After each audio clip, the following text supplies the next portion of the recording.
اللہ رب العزت نے قرآن مقدس میں سورہ لقمان میں ارشاد فرمایا واتبع سبیل من اناب الی، اور اس کی راہ پر چل جو میری طرف رجوع آیا۔ امام ترمذی علیہ الرحمہ نے ایک حدیث پاک نقل کی ہے 2890، یہ حدیث پاک کا نمبر ہے۔ فرماتے ہیں کسی شخص نے کسی جگہ پر خیمہ لگایا، جب رات کو وہاں داخل ہوا، خیمے کے اندر زمین کے نیچے سے کسی کے قرآن پاک کی تلاوت کرنے کی آواز آ رہی تھی۔ حضور پاک صلی اللہ علیہ وآلہ وسلم کی خدمت میں حاضر ہو گئے، عرض کرنے لگے یا رسول اللہ صلی اللہ علیہ وسلم، میں نے یہ ماجرا دیکھا ہے اور اس طرح کان لگا کے اپنے کان سے میں نے قرآن مقدس کی سورہ ملک کی تلاوت سنی ہے۔ حضور پاک صلی اللہ علیہ وآلہ وسلم نے ارشاد فرمایا پھر سن لو، سورہ ملک یہ منع کرنے والی ہے، عذاب کو دور کرنے والی ہے، عذاب سے نجات دینے والی ہے، یہ عذاب قبر سے بچانے والی ہے۔ پھر فرمایا کچھ لوگ ایسے ہوتے ہیں جو اپنی زندگی کے اندر اعمال کا وتیرہ اس طرح بنا لیتے ہیں، نیک اعمال پر اس طریقے کار بند ہو جاتے ہیں، کامیاب ہو جاتے ہیں اور اس طریقے لطف اور لذت حاصل کرتے ہیں ان سے۔ اگرچہ سلسلہ یہ ہے،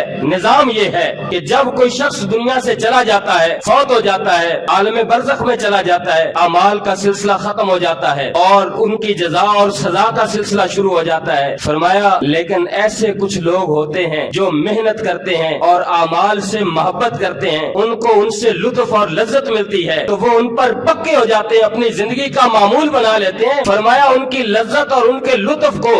اللہ رب العزت جنتی نعمتوں میں سے نعمت بنا کر ان کے لیے ہمیشہ جاری و ساری بنا دیتا ہے۔ جس شخص کو نیک اعمال سے پیار ہو جائے، اس کو لطف اور لذت ملنے لگ جائے، اللہ رب العزت قبر کے اندر بھی اسے اس سے لذت دینے کے لیے، جنت کا لطف دینے کے لیے اللہ اس کی زبان پر اور اس کے ہاتھوں کو اس اعمال کو جاری رکھنے کی توفیق عطا فرما دیتا ہے۔ اسی طرح جس شخص نے دنیا کے اندر سورہ ملک کو اپنائے رکھا اور وہ پڑھتا رہا، گویا کہ اس کو اس سے لذت آنے لگی، اللہ رب العزت نے اس بندے کے لیے فرمایا جب میرے بندے کو سکون ہی اس کے پڑھنے سے ملتا ہے تو اس کو ہم نے سکون ہی دینا ہے۔ جنت کی نعمتوں میں سے ایک بڑی نعمت قرآن پاک پڑھنا بھی تو ہے، اس کو یہ نعمت مل گئی۔